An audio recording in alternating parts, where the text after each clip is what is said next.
Yuk yang lain. Makanya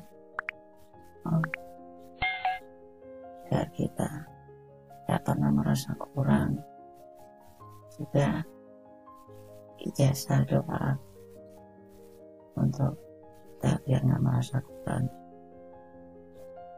Oh, nggak merasa kurang. Kurang dalam hal apa maksudnya? Ya rezeki terus. Nah itu memang manusia itu ya seperti itu, menungso ya. Kita semua itu pasti merasa kurang terus ya. Ya salah satu cara adalah agar kita nggak merasa kurang ya, selalu ingat sama Allah, zikir itu yang nomor satu. Makanya Allah berfirman dalam surah Thaha ayat 124, وَمَنْ أَعْرَضَ عَنْ ذِكْرِي وَمَنْ أَعْرَضَ عَنْ ذِكْرِي فَإِنَّ لَهُ مَعِيشَةً ضَنْكًا وَنَحْشُرُهُ يَوْمَ الْقِيَامَةِ أَعْمَى. Dan barang siapa yang berpaling dari peringatanku, ya, kan sudah diingatkan itu sama Allah. Makanya kita harus ingat selalu akan peringatan Allah. Maka sungguh dia akan menjalani kehidupan yang sempit. Dan kami akan mengumpulkannya pada hari kiamat nanti dalam keadaan buta. Masya Allah, na'udzubillah ya. Makanya banyak peringatan-peringatan dalam Al-Quran tentang agar kita itu selalu ingat Allah, agar kita tidak dipersempit hidup kita sama Allah. Ma'isyatan donka, penghidupan yang sempit. Nah tadi kan yang Anda pertanyakan dalam hal rizki ya. Siapa sih orang yang paling kaya? Jika diukur dengan timbangan syariat ya, yaitu orang yang paling nerimo ing pandum ya, kata orang Jawa itu kan nerimo ing pandum. Jadi selalu menerima apa yang dibagikan padanya oleh Allah. Karena dalam hadis Nabi yang diriwayatkan oleh Bukhari dan Muslim ini ya, diriwayatkan juga dari Abu Hurairah, laisal ghina an katharatil arad walakinnal ghina an nafs.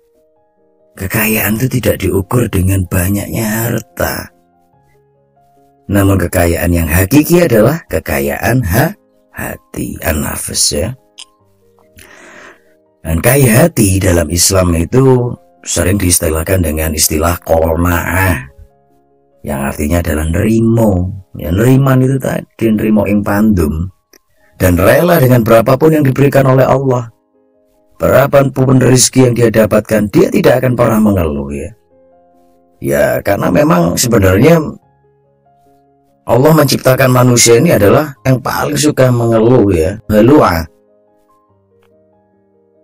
Mendapatkan rezeki banyak, ya kita harus bersyukur. Mendapatkan rezeki sedikit, bersabar dan tidak mengumpat atau mengeluh. Ya, makanya manusia ini banyak ngersulo, ngersulo. Kadang ngersulo, yang ngersulo nang kancane ya. Ya apa pandemi gitu. Gimana pandemi? Mau sepi ini, ya disyukuri saja dengan alhamdulillah ya. Jadi andaikan kita telah bisa mengamalkan hal di atas tadi, saat itulah kita bisa memiliki kans yang besar untuk menjadi orang terkaya di dunia. Ujung-ujungnya keberuntunganlah yang menanti kita nantinya.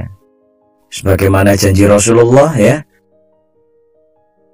qad aflaha man aslama wa ruziqa kafafan wa qanna'ahu Allahu bima atahu. Beruntunglah orang yang berislam, dikaruniai rizki yang cukup, dan dia dijadikan menerima apapun yang dikaruniakan Allah kepadanya ya. Nah, di sini sahih diriwayatkan oleh Muslim dari Abdullah bin Amr. Nah, dengan barometer di atas ya, bisa jadi orang yang berpenghasilan 20.000 rupiah per hari dikategorikan orang kaya. Kenapa bisa? Sedangkan orang yang berpenghasilan 20 juta sehari aja dikategorikan orang miskin. Lah kok bisa? Yo iso ae. Ya, Pasalnya, orang pertama merasa cukup dengan uang sedikit yang didapatkannya itu. Merasa cukup, merasa tenang, merasa cukup karena qanaah tadi. Adapun orang yang kedua, dia terus saja merasa kurang walaupun uang yang didapatkannya sangat banyak, sehari 20 juta. Bagaimana mungkin orang berpenghasilan 20.000 dianggap berkecukupan? Padahal ia harus menafkahi istri dan anak-anaknya. Nah, itulah bedanya. Selain karena keberkahan yang Allah limpahkan dalam hartanya, juga karena ukuran kecukupan ya.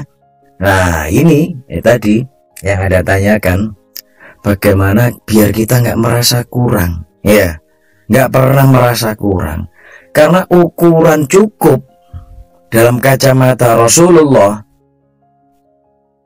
adalah seperti yang beliau ungkapkan dalam sebuah hadis ya, yang diriwayatkan oleh Tirmidzi dan dinilai hasan oleh Al-Albani.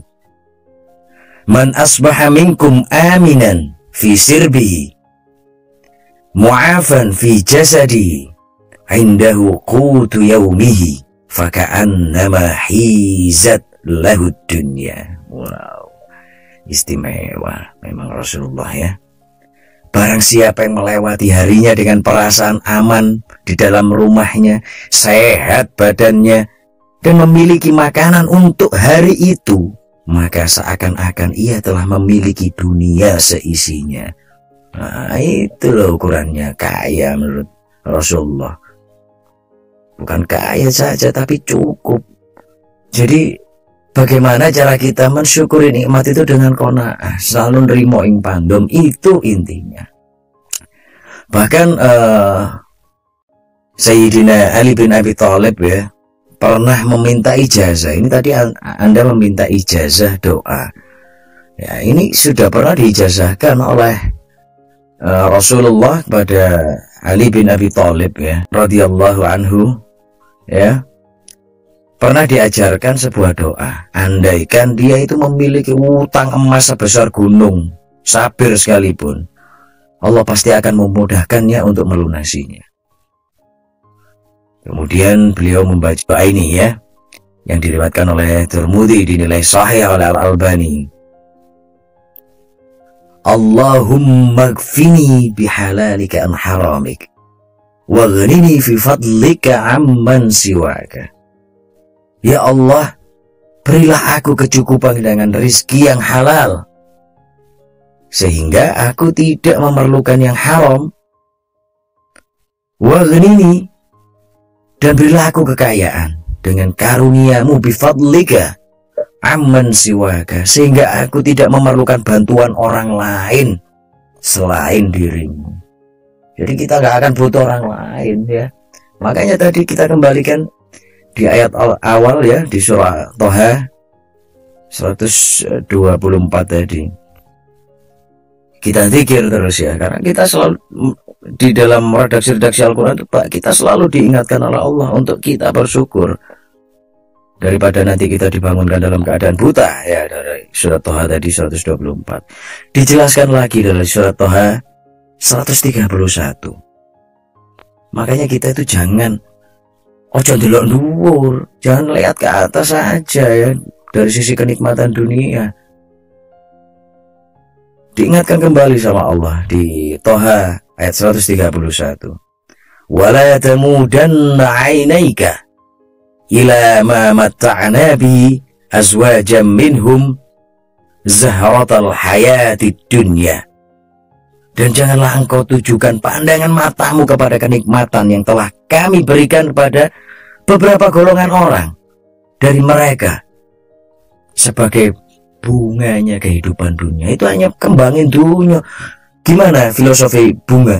Bunga setelah mekar, indah, wangi ya. Namun dia pada saatnya itu akan layu, karena dia hanya sebuah bunga.